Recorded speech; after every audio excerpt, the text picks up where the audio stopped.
ദൈവനാമത്തിന് മഹത്വം ഉണ്ടാകുമാറാകട്ടെ. പ്രത്യേകമായിരിക്കുന്ന ഒരു സന്ദേശവുമായിട്ടാണ് ഞാൻ നിങ്ങളിലേക്ക് കടന്നു വരുന്നത്. കഴിഞ്ഞ ദിവസങ്ങളിൽ നമ്മൾ വർത്തമാന മാധ്യമങ്ങളിൽ കൂടി കേൾക്കുന്ന വളരെ വേദനിപ്പിക്കുന്ന പല വാർത്തകളുണ്ട്.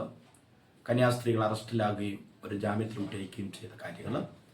നോർത്ത് ഇന്ത്യയിലെ വിവിധ ഭാഗങ്ങളിൽ ആയിരക്കണക്കിന് ദൈവദാസന്മാർ വിവിധ പ്രതിസന്ധികൾ അഭിമുഖീകരിച്ചുകൊണ്ടിരിക്കുകയാണ്. പലരും ജയിലറകളിലും അതുപോലെയുള്ള പ്രതിസന്ധികളിലും അകപ്പെട്ടിരിക്കുമ്പോൾ നമുക്ക് ഒരുമിച്ച് ഉണരുവാനും പ്രാർത്ഥിക്കുവാനും കഴിയട്ടെ എന്ന് ആശംസിക്കുക.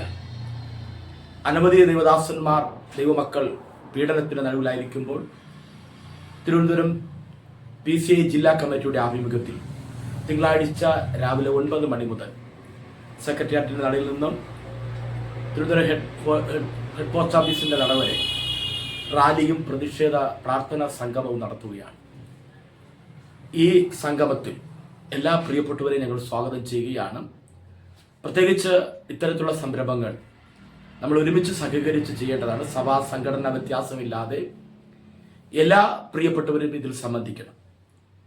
സെക്രട്ടേറിയറ്റിന്റെ നട മുതൽ തിരുവനന്തപുരം ഹെഡ് പോസ്റ്റ് ഓഫീസ് വരെ പ്രാർത്ഥനയോടും പാട്ടോടും ആരാധനയോടും കൂടെ നമുക്കൊരുമിച്ച് നടന്നു നീങ്ങുവാനുള്ള ഒരവസരമാണ്. തിരുവനന്തപുരം സിറ്റിയുടെ ഹൃദയഭാഗത്തൂടെ ദൈവത്തെ സ്തുതിക്കുന്ന സ്തോത്രത്തോടും ഹല്ലേലൂയയോടും നല്ല ഗാനങ്ങളോടും കൂടി നമുക്ക് യാത്ര ചെയ്യുവാനുള്ളൊരു അവസരം.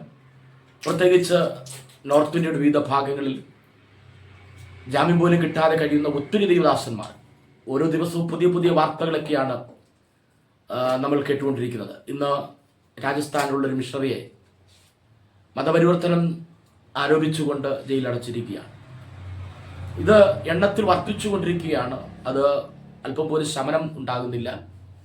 ഇതിൻ്റെ നടുവിൽ ദൈവമക്കളുടെ പ്രാർത്ഥന ഏറ്റവും അത്യന്താപേക്ഷിതമാണ്. അപ്പോൾ തന്നെ ഇത്തരത്തിലുള്ള സംരംഭങ്ങളിൽ നമുക്ക് ഒരുമിച്ച് സഹകരിപ്പാനെടുത്തണം. ഇതിന് ഏതൊരു സംഘടനയുടെ വ്യത്യാസമില്ലാതെ, സഭ വ്യത്യാസമില്ലാതെ ഈ സന്ദേശം കേൾക്കുന്ന എല്ലാ പ്രിയപ്പെട്ടവരും തിങ്കളാഴ്ച രാവിലെ 9 മണി മുതലുള്ള സമയത്ത് തിരുവനന്തപുരം സിറ്റിയിൽ സെക്രട്ടേറിയറ്റിന്റെ നടയിൽ നിങ്ങൾ എല്ലാവരും എത്തിച്ചേരണമെന്ന് ദൈവനാമത്തിൽ ഓർപ്പിക്കുന്നു.